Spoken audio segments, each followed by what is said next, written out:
सर्वे भवन्तु सुखिनः, सर्वे सन्तु निरामया, सर्वे भद्राणि पश्यन्तु, मा कश्चित् दुःखभाग् भवेत्।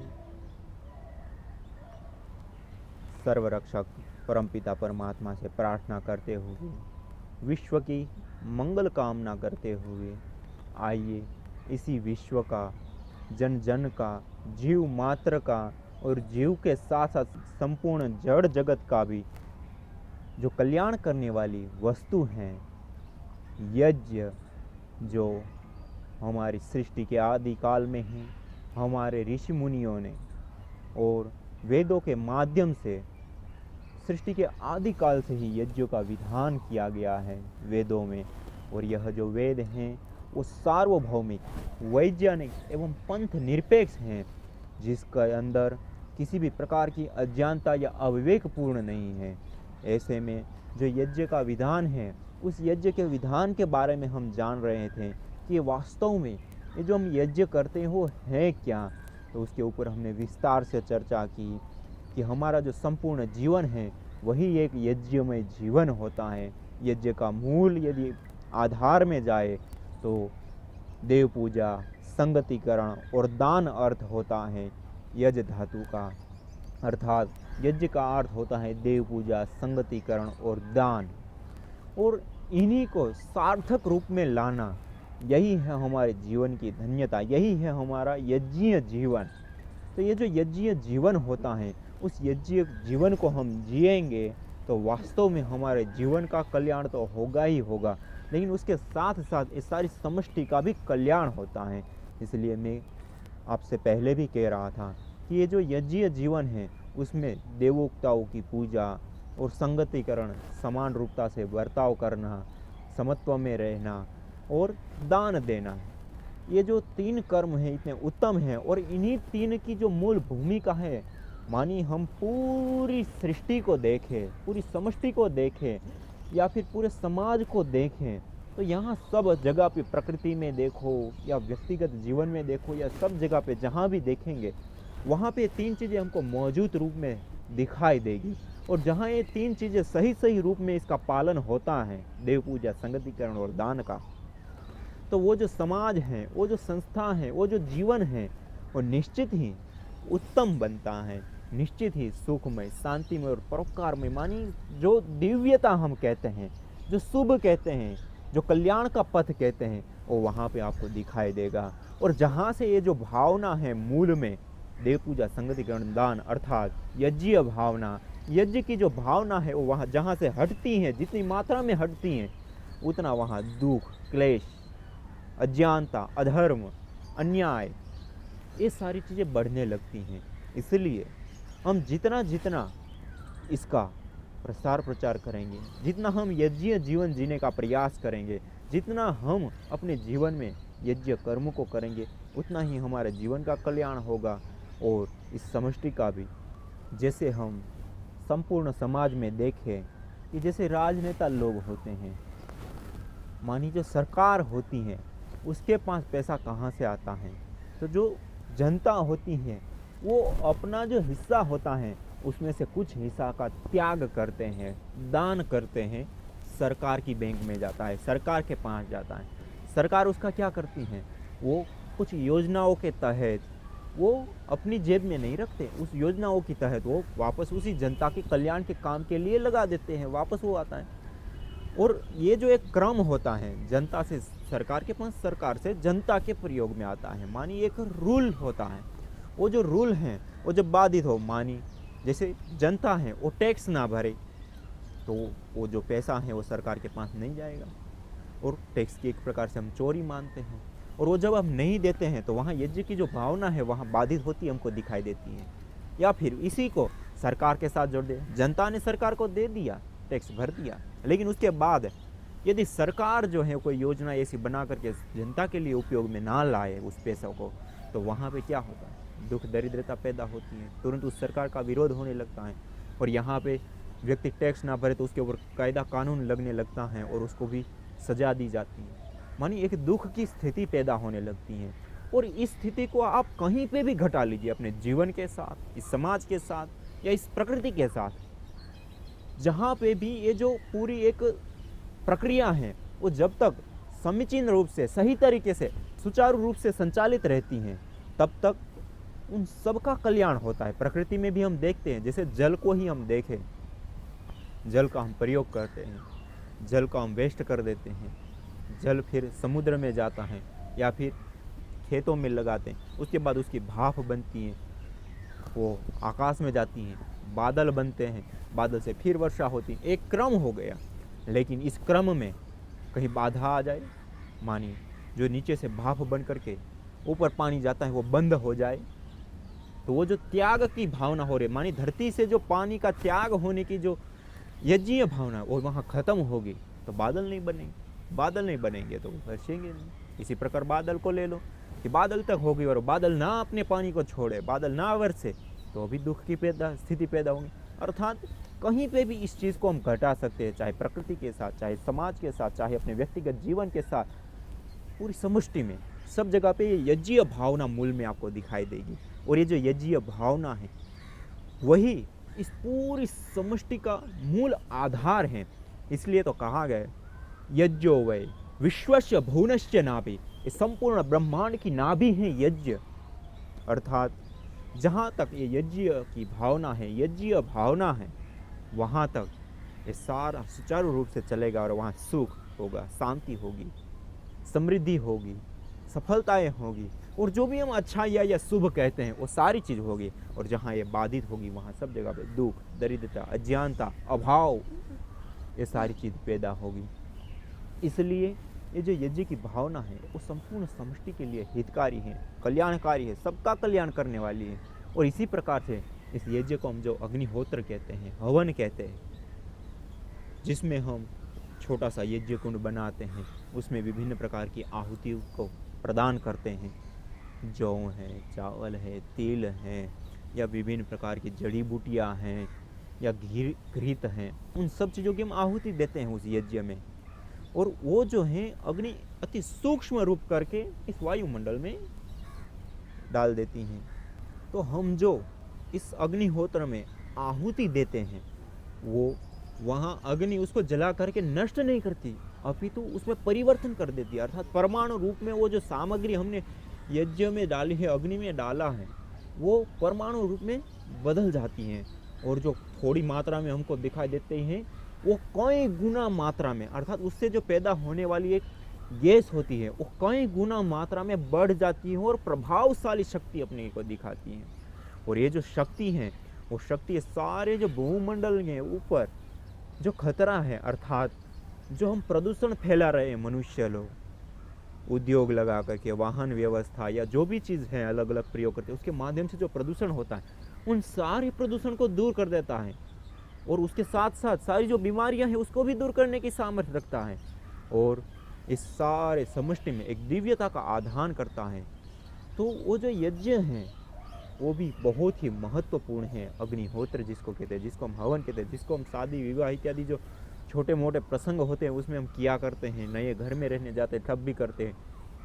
तो वो जो यज्ञ है वो एक अद्भुत और बहुत ही विशेष रूप से सबका कल्याण करने वाला है, शुद्धिकरण करने वाला है, पूरे भूमंडल को संतुलित रखने वाला है। ये जो 3 प्रकार की जो असंतुलन बताया, जैसे समाज में असंतुलन, व्यक्ति के जीवन में असंतुलन, या इस प्रकृति में असंतुलन होता है, और वही वहाँ पे यज्ञ की जो भावना है, यज्ञीय भावना है, वो दूर हो जाती है, उसके कारण वो पैदा होता है। लेकिन जब हम यज्ञ करते हैं, हवन करते हैं, तो उसके माध्यम से हमारे जीवन का भी जागरण होता है, और उसके माध्यम से इस सारे समाज का भी कल्याण होता है, और उसके माध्यम से ये जो प्रकृति है उसका भी संतुलन होता है। इसलिए हमको यज्ञ हवन नित्य प्रति करना चाहिए, हर रोज करना चाहिए, जिसको हम दैनिक यज्ञ कहते हैं, अग्निहोत्र कहते हैं, हवन कहते हैं, जिसमें हम कुछ आहुतियाँ 16 आहुति प्रदान करते हैं, ईश्वर स्तुति, प्रार्थना, उपासना करते हैं। तो उसी के बारे में हम जान रहे थे कि जो हम घर में देव यज्ञ करते हैं, जो अग्निहोत्र करते हैं, तो उसके जो मंत्र हैं, जैसे हमने पहले देखे ईश्वर स्तुति, प्रार्थना, उपासना के मंत्र, जिसमें परमपिता परमेश्वर की स्तुति, प्रार्थना और उपासना की गई। उसके बाद आचमन मंत्र, जो हम आचमन करके सारे पवित्रता का, दिव्यता का आधान और उस ईश्वर को याद करते हैं। और उसके बाद हम अंग स्पर्श मंत्रों के बारे में चर्चा कर रहे थे, जिसके माध्यम से हम हथेली में जल लेकर के उंगलियों के माध्यम से मार्जन करते हुए सारे अंगों की पवित्रता को कामना करते हैं। और सारे अंग हमारे जो हैं वो हम जब तक जिए तब तक हमारा साथ दे, निरोग हो, कहीं विकृत ना हो, ऐसी सब हमने कामनाएं की। और जो भी हम कर्म करें वो कर्म हम सत्यनिष्ठ होकर के करें, और वो जो कर्म है सर्वहित में हो, ऐसे कर्मों को करें। इस प्रकार से हमने जो ये मार्जन मंत्र या अंग स्पर्श मंत्र हैं उसके माध्यम से चर्चा की, इस शास्त्रों में देखा। और उसके बाद हम जो अग्निकुंड होता है उसमें अग्नि का आधान करते हैं, अग्नि को स्थापित करते हैं।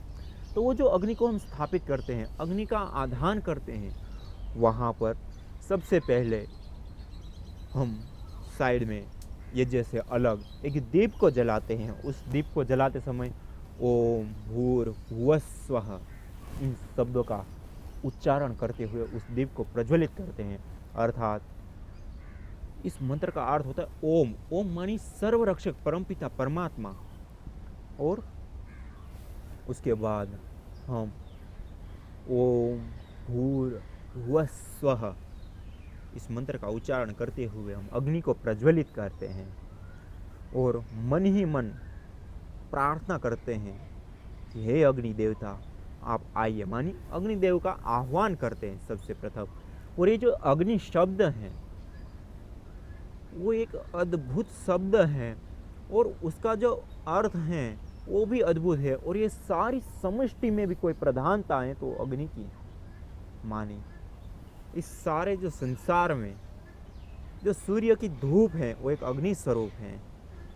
यदि वो धूप इस संसार के ऊपर कल्याण ना करे या उस धूप ना आए इस पृथ्वी मंडल पर, तो यहाँ का जो जीवन है वो बाधित हो जाएगा। जैसे हम सामान्य रूप से देखते हैं कि जब वर्षा ऋतु होती है, कभी बहुत ज़्यादा बादल छा जाते हैं और 10-15 दिन, महीने दिन तक धूप ही नहीं निकलती, तब क्या होता है, पूरी सब जगह पे कई सारी प्रकार की बीमारियां पैदा होने लगती हैं। विभिन्न प्रकार की सर्दी, जुकाम, बुखार और कई छोटी मोटी बीमारियां पैदा हो जाती हैं और हॉस्पिटल भर जाते हैं लोगों को। क्या होता है, वो जो शुद्धिकरण है वो नहीं होता वहाँ पर। वो जो वहाँ का जो वायुमंडल है उसमें जो अग्नि की जो प्रधानता चाहिए थी वो अग्नि की प्रधानता वहाँ पे नहीं रहती है। उस कारण से सारी बीमारियाँ वो सब हो गई। और स्वाभाविक रूप से आप सब जानते ही हैं कि जहाँ पर भी धूप नहीं होती है वहाँ पे कृषि कर्म करना, खेती करना वो भी निष्फल हो जाता है। मानी जहाँ भी देखेंगे तो अग्नि की प्रधानता है। हम अपने शरीर में ही देखें तो हमारी जठरा अग्नि, जिसके कारण से हम जो भोजन करते हैं वो पचता है, जिसके कारण से वो एक ऊर्जा में परिणित होता है और उसके बाद हमारा पूरा शरीर एनर्जी से भर जाता है और हम सारे कर्म करने के लिए सक्षम बन पाते हैं। यदि वो अग्नि हमारे भीतर ना हो, हमारे शरीर में ना हो, तो हमारा शरीर जीवित नहीं रहेगा। वो अग्नि, सूर्य रूपी अग्नि इस संसार के लिए ना हो तो सारा संसार बाधित हो जाएगा।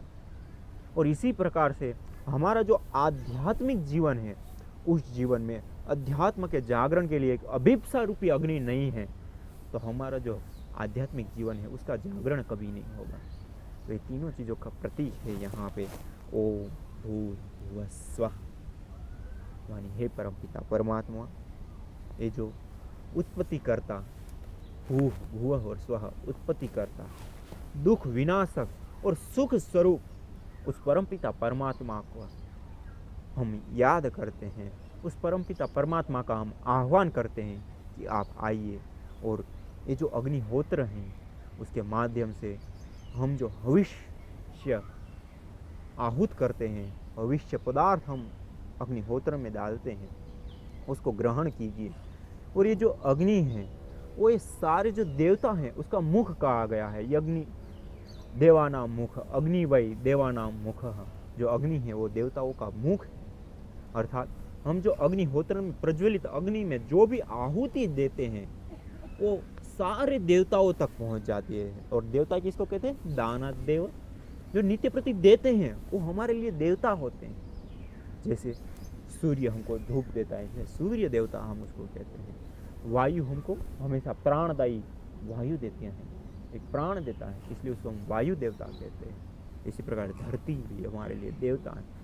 तो ये सारे जो देवता हैं, दो प्रकार के देवता होते हैं, एक जड़ देवता कहा जाता है, एक चेतन देवता कहा जाता है। तो जो जड़ देवता हैं वो ये धरती, आकाश, वायु, जल, और जो चेतन देवता होते हैं वो ईश्वर इत्यादि। यह जो जड़ और चेतन रूप जो देवता हैं, वो देवता हमको नित्य प्रति देते हैं, लेकिन हम उनको क्या देते हैं? कुछ नहीं देते। तो उनको देने के लिए हमारे लिए कोई साधन है, तो वो है अग्निहोत्र। अग्निहोत्र में जो हम हविष्य द्रव्य, जौ, तिल या फिर कोई जड़ी बूटियाँ हैं या घृत हैं, उनकी जो हम आहुति देते हैं, वो आहुति उन सूक्ष्म रूप में परिणित होकर के, परमाणु रूप में परिवर्तित होकर के वो समस्त देवताओं तक पहुंच जाता है और सभी देवताओं का कल्याण करता है। मानी उस देवताओं तक पहुंचता है और वो देवता लोग हमको देते हैं, मानी सबका कल्याण होता है। इसलिए तो कहा गया श्रीमद् भगवद गीता में भी, परस्परम भावयंता परम श्रेयो अवाप्स्यथ, अर्थात हम जो मनुष्य गण हैं उन देवताओं को इस यज्ञ हवन करके, भविष्य को प्रदान करके उनको पुष्ट करे, उनको दान दे, और वो जो देवता लोग हैं वो हमको दे, और ये परस्परतम हम उनको दे और वो हमको दे। परस्परम भावयंता परम श्रेय वाप्स्यथ, इस तरह से परस्परता में बरतते हुए हम परम कल्याण को, परम श्रेय, परम निश्रेष जिसको कहा जाता है, उसको हम प्राप्त करें। तो वो जो भावना है उसको यहाँ पे प्रकट किया गया है। हम ओम भूर्भुवः स्वः इन महाव्यावृत्तियों को गाते हुए, इन महाव्यावृत्ति को उच्चारण करते हुए हम दीप प्रज्वलन करते हैं, और दीप का प्रज्वलन करके हम उस अग्नि को यज्ञ कुंड में फिर स्थापित करते हैं। और उस अग्नि को यज्ञ कुंड में स्थापित करने के लिए हम एक कपूर लेते हैं, उस कपूर को उस दीप के माध्यम से जलाते हैं, और श्रुवे के माध्यम से हम उस अग्नि को मंत्र उच्चारण करते हुए अग्नि के मध्य में स्थापित करते हैं, और सारे देवताओं का आह्वान करते हैं। उसमें सर्वप्रथम कोई देवता का आह्वान किया जाता है तो वो है अग्नि देवता। उस अग्नि देवता को पहले आह्वान किया जाता है, क्योंकि वो अग्नि ही वो स्वरूप है जो हमारी जो कामना है या हमारी जो इच्छा है उसको पूर्ण करने वाला है। हम देवताओं तक पहुंचना चाहते हैं, देवताओं तक हमारा दान पहुंचाना चाहते हैं, तो कौन पहुंचाएगा? तो ये जो अग्नि है, ये जो अग्नि देवता है, वो उसका माध्यम बनता है। हम अग्नि को प्रज्वलित करके उसका आह्वान करते हैं, और उसमें हम जो भी हविष्य द्रव्य डालेंगे अति सूक्ष्म करके सारे देवताओं तक वो पहुंचा देता है।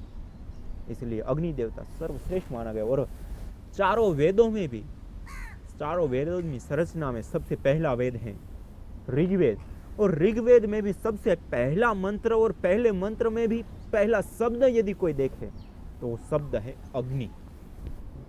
अग्निमीळे पुरोहितम यज्ञस्य देव मृत्युजम होतारम रत्नधातमम। तो ये जो अग्नि शब्द है वो सारे वेदों में,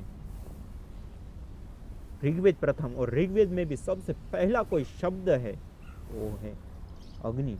और इस पहले मंत्र में ही अग्निहोत्र के बारे में कहा गया है।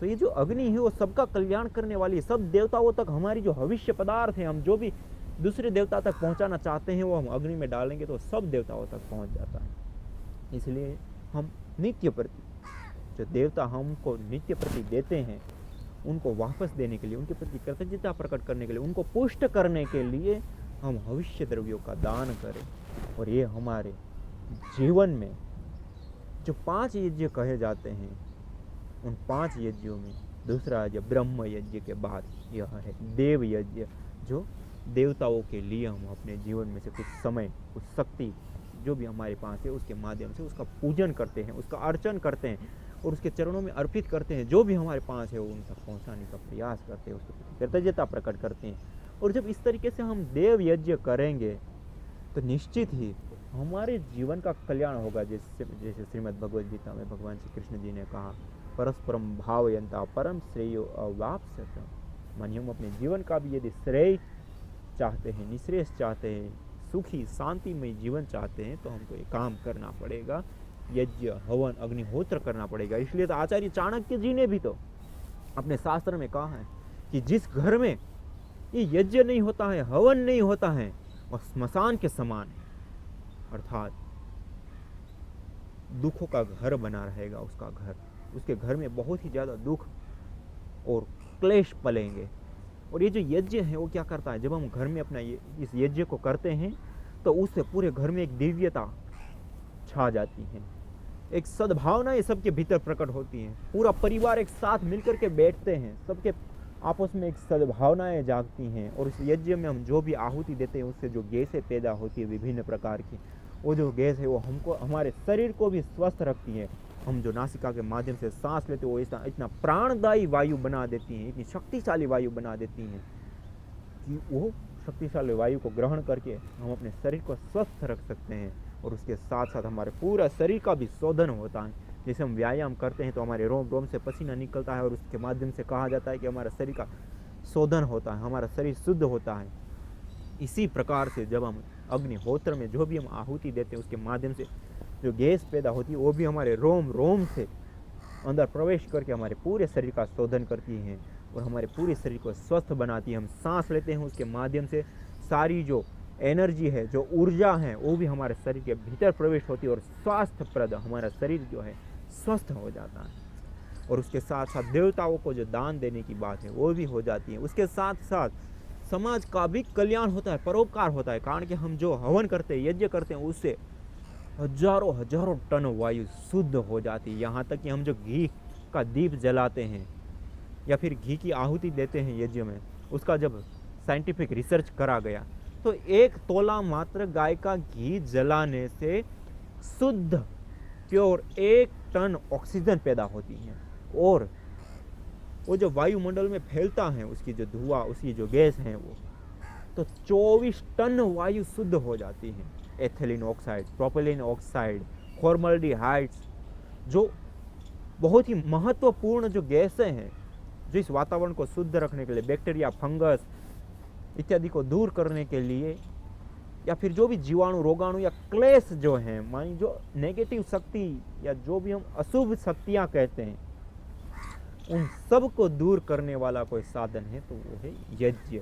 तो आइए हम सब मिल करके इस यज्ञ को अपनाएं अपने जीवन में। तो आज इतना ही।